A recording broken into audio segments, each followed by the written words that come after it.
Story शुरू होती है जब मैं घर से गुस्से में बड़बड़ाते हुए निकल आया था और बस स्टैंड की तरफ आगे बढ़ने लगा। मैं मन ही मन में बड़बड़ा रहा था, पता नहीं कितने पैसे छुपा के रखे हैं, लेकिन मेरे लिए एक बाइक नहीं ले सकते। अब मैं यहाँ से चला जाऊँगा और तब तक वापस नहीं आऊँगा जब तक खुद के पैसे से बाइक नहीं खरीद लेता। इतना सोच ही रहा था तभी मेरे पैर में मुझे कुछ चुभने का एहसास हुआ। नीचे देखा तो समझ आया कि जल्दबाजी में पापा के जूते पहन आया हूँ। उन जूतों में कील उभरी हुई थी जो मेरे पैर में बार बार घाव किए जा रही थी, लेकिन उस समय गुस्सा अधिक था तो मैं बड़बड़ाते हुए आगे बढ़ गया।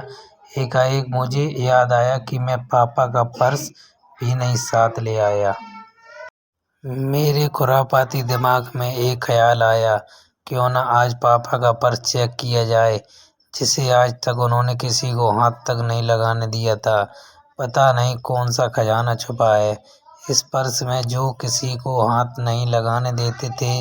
जब मैंने पापा का वह पर्स खोलकर देखा तो उसमें पैसे तो नहीं मिले, लेकिन पैसों की जगह पर एक डायरी रखी हुई थी कि यहाँ पापा ने लिखा होगा कि किस से कितने पैसे लेने हैं और किसको कितने पैसे दिए हैं।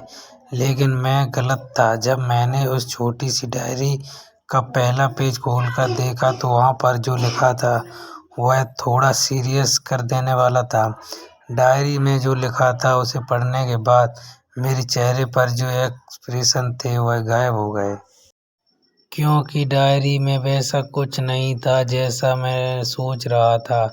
वहाँ पर उन पैसों का हिसाब लिखा हुआ था जो अलग अलग कामों के लिए अलग अलग लोगों से उधार लिए गए थे। उस लिस्ट में कंप्यूटर के नाम पर भी पैसे लिए गए थे। कुछ यूं ही लिखा था 50,000 बेटे के लिए, कंप्यूटर के लिए। यह वही कंप्यूटर था जिसे मैं आज यह नहीं था। उस कंप्यूटर को खरीदने के लिए पैसे कहाँ से आए थे? मुझे आज भी याद है जब मैंने पहली बार कैमरे के लिए जिद की थी, जो मेरे पापा ने मुझे 2 हफ्ते बाद मेरे बर्थडे पर ला कर दिया था, जिसे देखकर मैं बहुत खुश हुआ था। और मुझे खुश देखकर मुझसे कहीं ज़्यादा अगर कोई खुश था तो वह थे मेरे पापा। अब मेरे चेहरे से गुस्सा एकदम गायब हो चुका था।